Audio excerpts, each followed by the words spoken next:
پھر اس کے بعد سعی شروع ہوتی ہے. سعی کا لفظی معنی ہے دوڑنا. قرآن پاک میں آتا ہے ان الصفا والمروہ من شعائر اللہ. صفا اور مروہ اللہ کی نشانیوں میں سے ہے.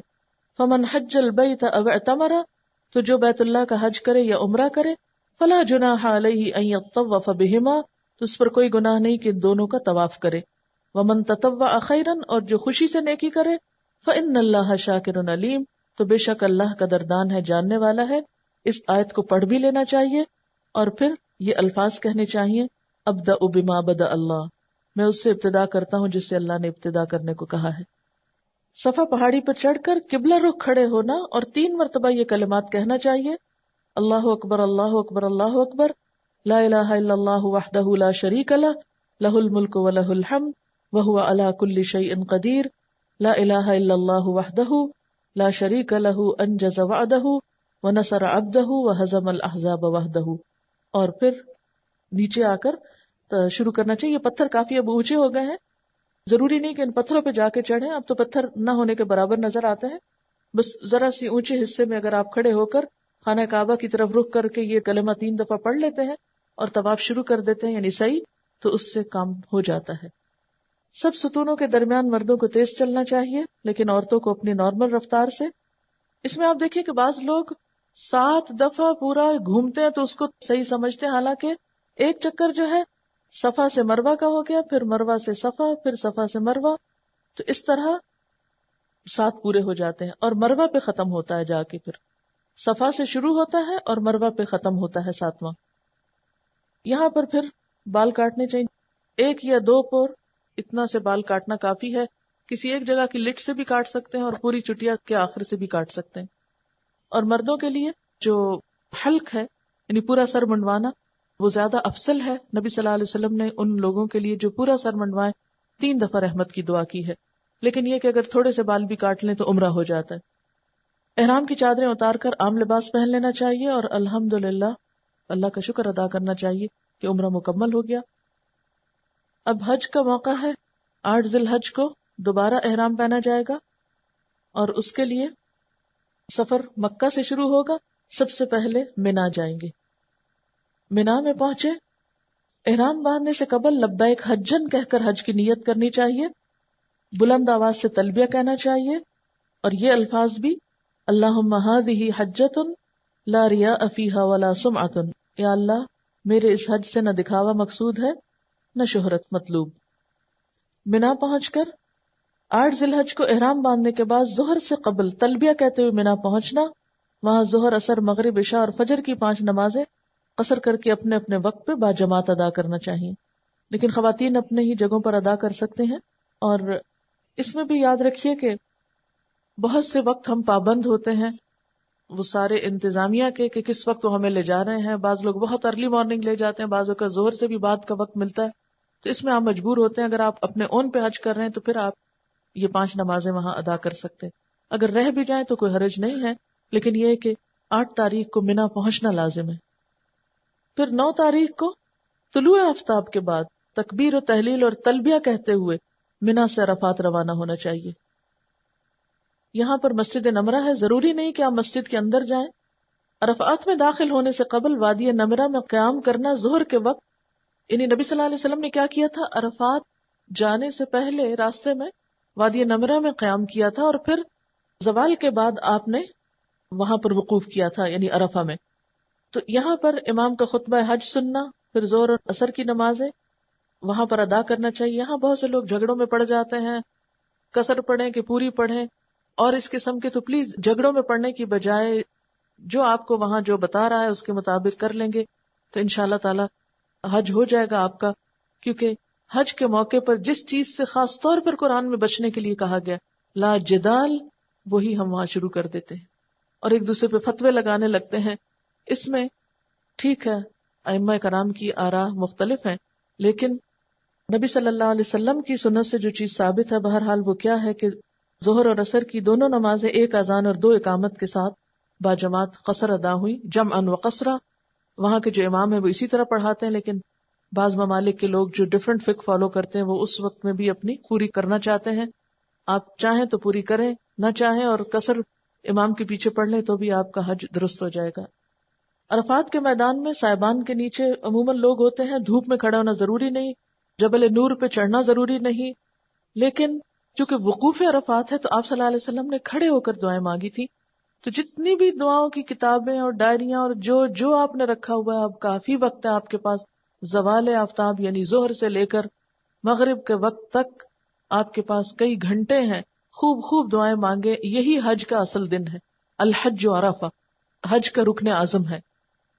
پھر جبل رحمت کے دامن میں یہ جہاں جگہ میسر آئے وقوف کرنا چاہیے. قبلہ رخ کھڑے ہو کر ہاتھ بلند کر کے قرآنی اور نبوی دعائیں مانگنا، اور درمیان میں تکبیر اور تحلیل اور تلبیہ بھی کہنا چاہیے. اللہ اکبر، لا الہ الا اللہ، یہ بھی بیچ بیچ میں پڑھنا چاہیے. پھر آپ تھک جائیں تو بیٹھ بھی سکتے ہیں، کھانا بھی کھا سکتے ہیں. اگر بہت نیند کا غلبہ تو تھوڑا سا سو کے فریش بھی ہو سکتے ہیں، لیکن صرف اتنا کہ جس سے آپ مزید عبادت کے لیے فریش ہوں، یہ نہیں کہ آپ پھر سوتے ہی چلے جائیں. غروب آفتاب کے بعد نماز مغرب ادا کیے بغیر سکون اور وقار کے ساتھ تلبیہ کہتے ہوئے مزدلفہ روانہ ہونا چاہیے. بہت سے لوگ پیدل چلتے ہیں، گاڑیوں میں بھی ہوتے ہیں، لیکن اس وقت میں بھی دعائیں کرتے رہنا چاہیے. ایک عجیب منظر ہوتا ہے، ہمیشہ دنیا میں مغرب کی اذان ہوتی ہے تو سب نماز کے لیے دوڑتے ہیں، اور یہاں اذان ہوتی ہے تو آپ کو نماز نہیں پڑھنا بلکہ آپ کو یہاں سے چلنا ہے. پھر مزدلفہ آپ پہنچتے ہیں، یعنی آپ مکہ سے منا آئے، منا سے عرفات، عرفات سے آپ مزدلفہ آئیں گے، رات یہاں گزاریں گے. 9 اور 10 کے بیچ کی رات یہاں گزرے گی. 8 اور 9 کے بیچ کی منا میں گزری، دن عرفات میں گزرا، رات پھر مزدلفہ میں آ گئے. مزدلفہ پہنچ کر مغرب اور عشاء کی نمازیں ایک اذان اور 2 اقامت کے ساتھ قصر کر کے جمع اور قصر ادا کرنی چاہیے. رات سو کر گزارنا اور 10 ذی الحجہ کی نماز فجر معمول کے وقت سے تھوڑی پہلے ادا کرنا چاہیے. بعض لوگ ساری رات یہاں جاگتے ہیں. نبی صلی اللہ علیہ وسلم نے یہاں رات کو آرام کیا تھا، اس لیے آرام کرنا بھی مسنون ہے. وقوف مزدلفہ کے بعد منا روانہ ہونے سے پہلے صرف جمرہ عقبہ کی رمی کے لیے مزدلفہ سے 7 کنکریاں چننا مستحب ہے، لیکن ممکن نہ ہو تو آپ منا میں بھی چن سکتے ہیں، کوئی شرط نہیں ہے. رمی کے لیے کنکری کا حجم چنے کے دانے سے کچھ بڑا ہونا چاہیے. بعض لوگ بڑے بڑے پتھر اٹھا لیتے ہیں، یا جوتے مارتے ہیں، یا اور چیزیں پھینکتے ہیں.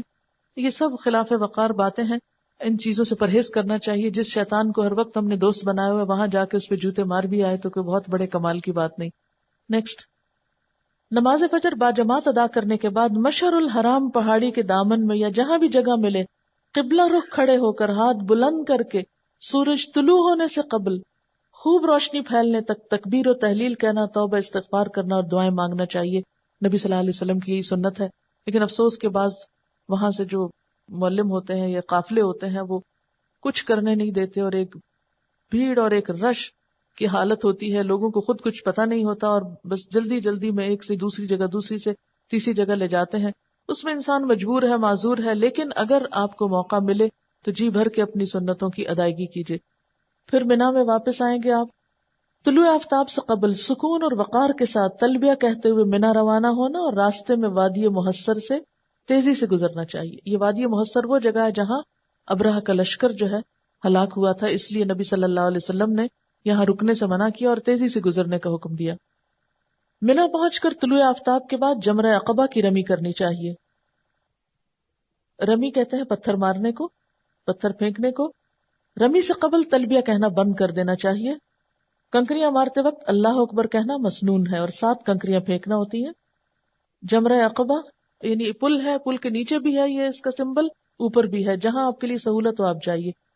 اس میں بہت زیادہ رش ہوتا ہے اور عموماً یہاں پر بہت خوف و ہراس بھی پھیل جاتا ہے. بعض اوقات لوگ پاؤں کے نیچے آ جاتے ہیں، کیونکہ ہوتا یہ ہے کہ سب ایک ہی جگہ سے جا رہے ہوتے ہیں اور ایک ہی جگہ سے آ رہے ہوتے ہیں. تو یہ جو گڑبڑ ہوتی ہے، اور پھر گروپس بنے ہوئے ہوتے ہیں اور وہ اکٹھے دھکے دے رہے ہوتے ہیں، اس میں پھر بہت مشکل ہوتی ہے. ابھی تک اس مسئلے کا کوئی حل شاید سمجھ میں نہیں آیا لوگوں کے، لیکن یہ ہے کہ انسان کو کوشش کرنا چاہیے کہ اپنی طرف سے کسی کو اذیت نہ دے. کنکریاں مارنے کے بعد پھر قربانی کرنا ہوتی ہے، اور قربانی کے گوشت میں سے کچھ خود بھی پکا کے کھا سکتے ہیں، اگر موقع نہ ہو تو سارا ہی دے دیں. پھر یہاں پر بال کٹوانا یا منڈوانا، ان میں سے دونوں کام ہوں گے. یہ اس دن کا خاص عمل ہے. اور پھر آپ کا تحلل اول ہو جاتا ہے، یعنی آپ احرام کی چادریں اتار دیتے ہیں اور آپ نہا دھو کے خوشبو وغیرہ لگا سکتے ہیں. یہ خواتین تو تیز خوشبو نہیں لگائیں گی، لیکن یہ کہ اب آپ فارغ ہو گئے. سوائے شوہر اور بیوی کے تعلق کے تمام چیزیں جو ہیں وہ جائز ہوتی ہیں. اب حج کا دوسرا رکن جو ہے طواف افاضہ، یہ کرنا ہے. یہ حج کا رکن اعظم ہے ایک طرح سے، یعنی حج کے دو فرائض ہیں، ایک عرفہ میں قیام اور ایک یہ طواف. اگر یہ دو نہیں ہوئے تو حج نہیں ہوگا. اور یہ طواف کب ہوتا ہے؟ منا میں کنکریاں مار کے، قربانی کر کے اور بال کٹوا کے فارغ ہو کے نہا دھو کے پھر آپ جاتے ہیں مکہ دوبارہ. اب آپ دیکھیے مکہ سے چلے منا آئے تھے، منا سے عرفات گئے تھے، عرفات سے مزدلفہ سے واپس منا، اور پھر وہاں سے دوبارہ مکہ، اور یہاں پر طواف اور سعی ہوگی. پھر اسی طرح طواف کے بعد زمزم پینا، کچھ دعائیں مانگنا، پھر صفا و مروہ کی سعی، پھر آپ مکہ سے واپس منا آ جائیں گے. قیام منا کے دوران ممکن ہو تو روزانہ طواف کریں آ کے، ورنہ مسجد خیف میں با جماعت نمازیں ادا کریں. بکثرت تحلیل و تکبیر ہو، حمد و ثنا ہو، توبہ و استغفار ہو، اور کھانا پینا ہو. نبی صلی اللہ علیہ وسلم نے فرمایا کہ یہ دن کھانے پینے اور اللہ کا ذکر کرنے کے ہیں. کثرت سے ذکر اور اس میں تکبیریں، خصوصاً نمازوں کے آس پاس. اور اس کے علاوہ، اور اس میں یہ ہے کہ مسجد میں جانا بہت اچھا ہے، لیکن اگر بہت دور ہے آپ اور مسجد میں ہر وقت پہنچنا ممکن نہیں، تو جہاں جہاں خیمے ہیں وہاں پر با جماعت نماز کا اہتمام کر لینا چاہیے. ایام تشریق جو ہیں 11، 12، 13 ذی الحج کی راتیں یہ منا میں ہی گزارنی چاہیے. اور اس میں یہ ہے کہ 11 اور 12 تک بھی آپ رک سکتے ہیں، اگر 13 رکنا چاہیں تو ٹھیک ہے، ورنہ نہیں. روزانہ زوال آفتاب کے بعد، یعنی پہلے دن تو آپ نے صبح میں کنکریاں ماری تھی، اب یہ اگلے 3 دن جو ہے یہ سورج جب زوال ہو جائے گا، یعنی ظہر کا وقت ہوگا، اس وقت آپ کنکریاں ماریں گے. اور پہلے جمرہ اولا کی، پھر وسطی، پھر جمرہ عقبہ کی ترتیب کے ساتھ رمی کرنی چاہیے. یعنی آپ آئے ہیں پہلے جمرہ اولا کا مطلب بھی پہلا، وسطی بیچ کا، اور عقبہ پچھلا، یعنی جس کو بڑا شیطان کہتے ہیں.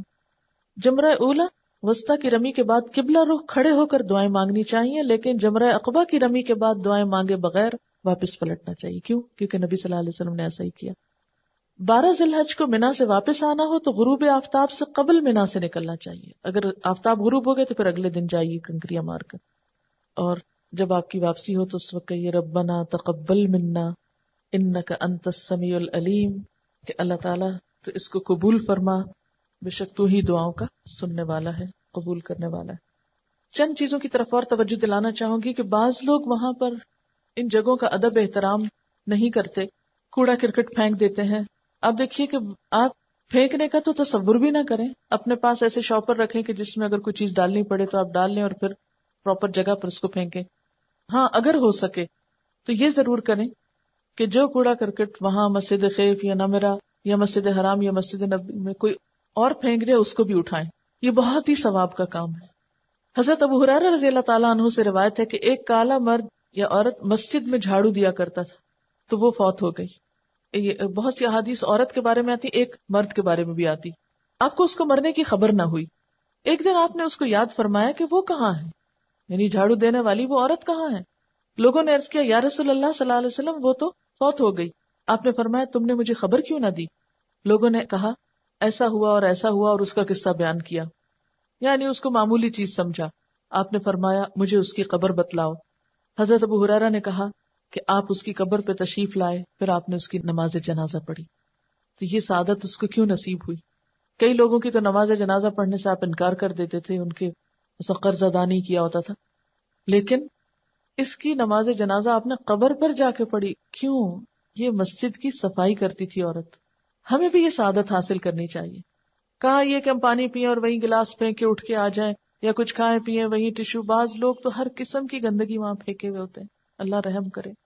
تو یعنی اس میں نفس کا بڑا تزکیہ ہوتا ہے، یعنی دوسروں کے کوڑا اٹھانے، کیونکہ اپنے گھروں میں تو ہم عام طور پر اس کا اتنا اہتمام نہیں کرتے، یا خصوصاً وہ لوگ جن کو گھروں میں بہت سی ایسی سہولتیں میسر ہیں، موقع ہی نہیں آتا ایسے کام کرنے کا.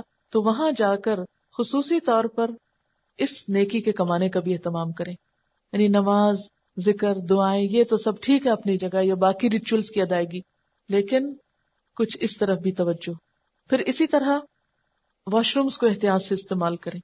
جب آپ نکلے تو اس حال میں اس کو چھوڑ کر آئیں کہ دوسرا جائے تو اس کو کراہت نہ ہو. پانی بہت زیادہ کھول کر ضائع نہ کریں. پھر اسی طرح اپنے جسم اور لباس وغیرہ کی صفائی کا بھی خیال رکھیں. بعض لوگ پسینے میں اٹے ہوئے مسجد میں آ جاتے ہیں اور بہت نماز کی خشوع میں خلل ڈالتے ہیں. آپ بھلے استری نہ کریں، بھلے بہت اچھے کپڑے نہ پہنیں، سادہ لباس، معمولی سمپل سا لیکن دھلا ہوا صاف لباس پہننے کی کوشش کریں. پھر اسی طرح یہ ہے کہ تھوڑا بہت تبلیغ اور تعلیم کا کام بھی کر لیں. جو لوگ آپ کے ساتھ گروپ میں ہیں ان کو کچھ سکھانے کے لیے کوئی کتاب پاس رکھیں. جو لوگ وہاں پر کہیں بھی آپ کو ملیں، کسی کو کوئی دعا سکھا دی، کسی کو کوئی مسئلہ بتا دیا، کسی کو یعنی کوشش کریں کہ کوئی ایک اچھی بات آپ کسی نہ کسی کو بتاتے رہیں. چھوٹے چھوٹے کارڈ کیسٹس تو تقسیم کر ہی سکتے ہیں، لیکن اس کے علاوہ آپ خود زبانی بھی تھوڑی تھوڑی بات بتائیں، لیکن کسی کے سر پہ سوار نہ ہو. اب ایک اہم کام جو لوگ وہاں پر جا کر کرنا ضروری سمجھتے ہیں وہ ہے شاپنگ. اس کو سب سے آخر کی لسٹ پہ رکھیے. بعض لوگ اتنا سامان جمع کر لیتے ہیں کہ کمرے میں لوگوں کے رہنے کی جگہ نہیں ہوتی، خصوصاً جو لوگ مل جل کر رہتے ہیں، اور سامان زیادہ ہو جاتا ہے، یا پھر مدینہ اٹھا کے لے جاتے ہیں پھر واپس لاتے ہیں اور ایک عذاب میں گرفتار رہتے ہیں. تو اس لیے کوشش یہ کریں کہ جب بالکل واپسی کا وقت ہو تو کچھ لوگوں کے لیے اگر آپ کو ہدیہ وغیرہ خریدنا ہو تو وہ آپ خرید سکتے ہیں، اس میں کوئی منع نہیں ہے. لیکن ہمارے ہاں عموماً رواج کیا ہے؟ جائے نماز، تسبیح. اب ہر شخص واپس آنے والا جائے نماز دے رہا ہے، تسبیح دے رہا ہے. اب کیا ہوتا ہے کہ کوئی کتنی جائے نمازوں پہ نماز پڑھے گا اور کوئی کتنی تسبیحاں پڑھے گا. تو صرف جائے نماز اور تسبیح کو ایک ریچول سمجھ کے مت خریدے، اس کے علاوہ بھی آپ کچھ چیزیں لے سکتے ہیں. مثلا اچھی تلاوت کی کیسٹس لائیں، وہ لوگوں کو دیں وہاں سے لا کر. عموماً ہم کتابوں کی دکان پہ تو جاتے ہی نہیں، نہ وہاں کی شاپنگ کرتے ہیں. اسی طرح آپ کھجور لا سکتے ہیں، زمزم تو خیر لانا ہی ہوتا ہے. اسی طرح یہ ہے کہ آپ ایسی چیزیں خریدنے کی کوشش کریں کہ جو دوسرے استعمال کریں اور آپ کو ثواب اور فائدہ بھی پہنچے. یعنی صرف ایک مخصوص چیز خرید کر اور صرف ایک سر سے اتارنے والی بات نہ ہو، بلکہ خریداری میں بھی سوچ سمجھ کر اپنی حیثیت اور وقت کے مطابق جو آپ خرید سکیں جس سے دوسروں کا بھلا ہو. پھر اسی طرح یہ ہے کہ ضروری نہیں کہ وہاں سے ہی خرید کر آپ دیں. مثلا اگر آپ واپس آتے ہیں اور آپ کے مہمان آپ کے پاس آ رہے ہیں تو اس موقع پر آپ کچھ بھی دے سکتے ہیں. یعنی یہاں سے بھی آپ کوئی اچھی کتابیں، اچھی کیسٹس، اچھی چیزیں لے کر آپ لوگوں کو، آنے والے مہمانوں کو دے سکتے ہیں. یا اسی طرح یہ ہے کہ جیسے خوشبو کا ہدیہ ہے تو وہ مہنگا ضرور ہوتا ہے، لیکن نبی صلی اللہ علیہ وسلم خوشبو کے ہدیے کو کبھی رد نہیں کیا کرتے تھے. اس کو بھی آپ خرید سکتے ہیں. جتنے میں ایک جانماز آتی ہے اتنے میں خوشبو بھی آ سکتی ہے. جانماز کا اٹھانا بھی ایک مسئلہ ہے، خوشبو کا اٹھانا آسان ہے. تو اب ہوتا ہی ہے کہ خوشبو عموماً چھوٹی سی چیز میں ہوتی ہے، جب دیتے ہیں تو یوں لگتا ہے کچھ ہی نہیں دے رہے. تو لوگ عموماً بلک کو بڑا پسند کرتے ہیں، حالانکہ ہر لحاظ سے مصیبت ہوتا ہے بلک، دنیا کے بوجھ اٹھانا. تو اس میں آپ کو اگر محسوس ہو کہ ہاں جی یہ بہت چھوٹی چیز آپ کو دینے میں وہ آ رہا ہے، تو آپ یہاں سے کوئی ساتھ کتاب لے لیں، کوئی چیز لے لیں، اس کے ساتھ خوشبو رکھ کے آپ دے دیں. پیسے کا صحیح استعمال اور درست جگہ پر، تاکہ وہ محض لوگوں کے اسٹور ہی بھرنے یا لوگوں کی چیزوں میں اضافے کا سبب نہ بنے. اور پھر اس میں عام طور پر کیا ہوتا ہے کہ جن کے پاس ہوتا ہے انہی کو ہم دوبارہ تحفے بھی دیتے ہیں، جن کے پاس نہیں ہوتا ان رشتہ داروں کو ہم یاد نہیں رکھتے کہ انہوں نے جاتے ہوئے ہمیں کون سا سوٹ دیا تھا حج پہ، تو ہم ان کو کیوں واپس کریں. یعنی مجھے سمجھ نہیں آتا کہ ہماری ساری عبادتیں اور سارے سفر جو ہے وہ محض لین دین کا ایک حصہ بن کے رہ گئے. تو اس میں دے کر احسان نہ جتائیں اور لینے کی توقع نہ رکھیں اور کسی کے تحفے کا انتظار نہ کریں. کیونکہ یہ جو اشراف نفس ہوتا ہے نا، اشراف نفس یہ کہ توقع رکھنا فلاں رشتہ دار حج سے آئے گا تو دیکھیں کیا لاتا ہے، یا یہ کہ وہ لایا ہے تو کیا لایا، کھول کے دیکھنا، منہ بنانا اور ناپسند کرنا، یہ ساری چیزیں گھٹیا حرکات ہیں، ان سے بچنا چاہیے. لوگوں کو دعاؤں سے رخصت کریں، خوش دلی سے استقبال کریں. وہ کچھ لائیں آپ کے لیے یا نہ لائیں اس کا انتظار نہ کریں، کسی کو دے کر واپس لینے کا انتظار نہ کریں. یہ سب کام اگر فی سبیل اللہ ہوگا تو آپ دیکھیں گے کہ آپ کی روح کو اتنی سچی خوشی نصیب ہوگی جو اس مادی چیزوں کی تبدیلی میں اور لین دین سے حاصل نہیں ہو سکتی. اور آخری چیز یہ ہے کہ اپنے حج یا عمرے کو حفاظت کرنا بھی سیکھیں. یعنی حج اور عمرے کی حفاظت بھی ضروری ہے. جو بخشش کے سامان وہاں سے ملے، جو تہجد کی مثلاً عادت پڑی، یا قرآن کی تلاوت کی، یا ذکر اذکار کی، یا اچھی روٹین کی، یا اچھی صاف ستھری غذا کھانے کی، یعنی ایک غذائی عادات کو درست کرنے کی، تو ان چیزوں کو واپس آ کر بھی اپنی روٹین میں لائیں. اور جس چیز سے پرہیز کرنا ہے وہ نیکیوں کا چرچا کرنے سے، کیونکہ نیکیوں کا چرچا کرنے سے نیکیاں ضائع ہو جاتی ہیں. تو یہ نہ کہیں کہ میں تو اتنے طواف کی، کئی لوگ گن کے طواف بتاتے ہیں، حیرت ہوتی ہے. اس کا ذکر نہ کرے، کوئی پوچھے بھی کہ بس جو اللہ نے توفیق دی، الحمدللہ جو نصیب میں ہوا کر لیا. یعنی ایسے سوالوں کو بھی ٹالیں کہ جس سے آپ کی نیکیوں کے بہت سے راز کھلیں. پھر اسی طرح یہ ہے کہ وہاں پر جو تکلیفیں پیش آئیں، چاہے امیگریشن سے، چاہے وہاں کی حرم کی انتظامیہ سے، یا کسی، ان کا بہت زیادہ تبصرہ اور تذکرہ اور چرچا نہ کریں. یہ مشکل ہوئی، یہ تکلیف ہوئی، بس الحمدللہ اللہ قبول کرے، جو بھی ہوا اللہ تعالیٰ اپنی رحمت سے ہمارے گناہوں کی بخشش کا ذریعہ بنا دے. کہیں ضرورت ہو تو کسی کو سیکھنے کے لیے، تجربے کے لیے آپ بتا سکتے ہیں، کسی مقصد کے لیے، لیکن بے مقصد گفتگو سے پرہیز کرنا چاہیے. ہوتا یہ ہے کہ ہم حج بھی کراتے ہیں، ہم سفر بھی کرتے ہیں، سب کچھ کرتے ہیں، لیکن سنتیں بھول جاتے ہیں، مخصوص دعائیں بھول جاتے ہیں، اور بعض اوقات غیر مسنون چیزیں پڑھا کر وہی درود تاج وہاں بیٹھ کے پڑھیں گے جس میں شرکی الفاظ ہیں، اور ساتھ نیکی کریں گے، ساتھ اس کو ضائع کریں گے. تو ان چیزوں سے پرہیز کرنا چاہیے. یاد رکھیں، حج کا سفر شوق کا سفر ہے، محبت کا سفر ہے، عبادت کا سفر ہے، اطاعت کا سفر ہے، جنون کا سفر ہے، دیوانگی کا سفر ہے. یہ سفر دوسرے سفروں سے بہت مختلف ہے، اس لیے اسے عام سفر نہ سمجھیں. اس کی ابتدا سے انتہا تک اپنے آپ کو اللہ تعالیٰ سے جوڑے رکھیں. یہ ایک دو سوال ہیں. سوال ہے، نقاب اگر سلے ہوئے کپڑے کو کہتے ہیں تو کیا اسکارف جو سلا ہوا نہ ہو بلکہ چکور کپڑے کو ڈبل کر کے بنایا ہو اور پن سے ٹائی کیا اور منہ پر بھی پن سے لگا لیں تو ٹھیک ہوگا؟ لگا سکتے ہیں، اس طرح کر سکتے ہیں. لیکن بعض اوقات اسکارف بہت زیادہ ٹائی آپ اوپر نیچے کرنے سے وہ اتنے چھوٹے ہو جاتے ہیں کہ سینہ کھل جاتا ہے. تو اسکارف اگر آپ پہنے تو پلیز اپنا سینہ ضرور ڈھکیں، کیونکہ قرآن میں خاص طور پر وَلْيَضْرِبْنَ بِخُمُرِهِنَّ عَلَى جُيُوبِهِنَّ کا حکم ہے کہ اپنے خمار اپنے سینوں پہ ڈالیں. تو بعض خواتین چلی جا رہی ہوتی ہیں ہاتھ چھڑکاتے اور سینہ سارا کھلا، اور تو عام طور پر بھی یہ چیز ٹھیک نہیں، لیکن حج کے سفر میں یا عمرے کے سفر میں یہ چیزیں جو ہیں وہ اجر و ثواب کو ضائع کرنے کا باعث بنتی ہیں. سوال ہے، اگر آپ کے گھر میں جوان بیٹی ہو تو پہلے آپ اس کی شادی کریں، وہ فرض ہے، اور حج بعد میں. اگر ایسا پہلے کریں تو کیا آپ کا حج ہو جائے گا؟ یعنی شادی پہلے نہ کی تو اس میں آپ دیکھیں کہ ایک تو شادیوں کے اخراجات ہم نے بہت زیادہ بڑھا لیے، اس لیے ہمیں ایک بچے کے بعد ایک کے کرنے کی وجہ سے حج کا موقع نہیں ملتا. شادی کو سمپل کرنے کی کوشش کریں، اور اگر بیٹی بعد میں کوئی دیکھنے والا ہے یا کہیں چھوڑ سکتے ہیں تو حج کرنے میں دیر نہیں کرنی چاہیے.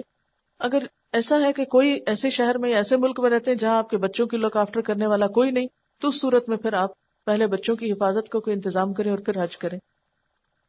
ایک اور مشورہ کسی نے دیا ہے کہ اگر ساتھ ایک چھوٹی سی ٹارچ بھی رکھی ہو، کیونکہ کمرہ جب بہت سے لوگ شیئر کر رہے ہوتے ہیں تو بعض اوقات لائٹ آن آف کر کے واش روم جانے کے لیے باہر اندر نکلتے ہیں تو دوسروں کی نیند خراب کرتے ہیں، یا پڑھنا ہوتا ہے آپ کو نیند نہیں آ رہی، آپ کچھ پڑھنا چاہتے ہیں تو اس وقت آپ تنہائی میں اکیلے میں اپنی روشنی سے پڑھ لیں تو زیادہ بہتر ہے تاکہ دوسرے لوگ ڈسٹرب نہ ہوں. اسی طرح یہ ہے کہ کانچ کی چوڑیاں پہن کر جانے سے پرہیز کریں، کیونکہ بعض اوقات دھکم پیل میں چوڑیاں ٹوٹتی ہیں، زمین پہ گرتی ہیں، اپنا خون بھی نکلتا ہے، دوسروں کو بھی اذیت ہو سکتی ہے. بعض لوگ حج کر کے آتے ہیں تو اپنے نام کے ساتھ حاجی یا حجیانی لگاتے ہیں، کیا یہ درست ہے؟ اس سے پرہیز کرنا چاہیے، کیونکہ ہمیں کیا ضرورت ہے کسی کو بتائیں کہ ہم نے حج کیا ہو یا نہیں. اور اگر اللہ تعالیٰ نے آپ کو ایک سے زائد حج کرنے کی توفیق دی ہو تو اس کو یاد نہ رکھا کریں کتنے کیے. کیوں؟ اس لیے کہ یہ کسی کو بتانے کی چیز تو نہیں ہے، یہ تو آپ کا اور آپ کے رب کا معاملہ ہے، عبادت ہے. آپ نے کہا کہ عورت خوشبو نہیں لگا سکتی احرام میں، حالانکہ عورت کا احرام نہیں ہوتا. نہیں، عورت کا احرام اس کی نیت ہوتی ہے، عورت کا احرام اس کا ارادہ اور وہ یعنی مخصوص حالت ہے. احرام کا لفظی معنی ہوتا ہے حرام کرنا، یعنی احرام کپڑے کا نام نہیں ہے، احرام نیت اور چند پابندیوں کو قبول کرنے کا نام ہے، اس حالت کا نام ہے. تو عورت اور مرد سب کے لیے ہوتا ہے، مردوں کا مخصوص لباس ہوتا ہے جبکہ عورت کا مخصوص لباس نہیں ہوتا. اب یہ ہے کہ گھر میں جیسے آپ نہائے ہیں اور خوشبو والے صابن سے نہا لیے یا شیمپو میں خوشبو تھی تو کوئی حرج نہیں کہ اس کے بعد آپ نے راستے میں جب احرام کی نیت کی تو پچھلی خوشبو اگر ساتھ لگی ہوئی ہے تو حرج نہیں. احرام کی حالت میں آ کر پھر خوشبو نہیں استعمال کر سکتے. ان دو چیزوں میں فرق ہے.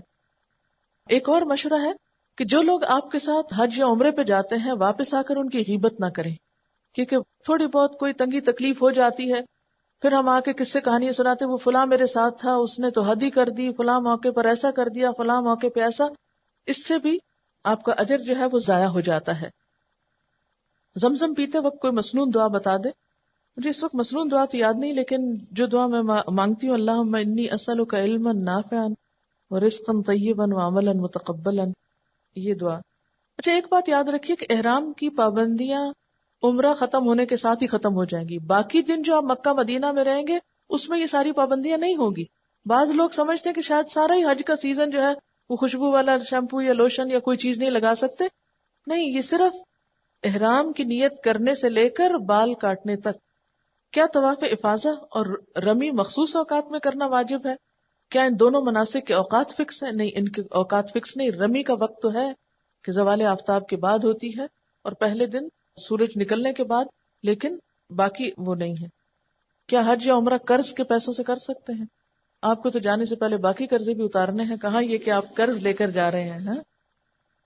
سبحانک اللہم و بحمدک نشہد ان لا الہ الا انت نستغفرک و نتوب الیک. والسلام علیکم ورحمۃ اللہ وبرکاتہ.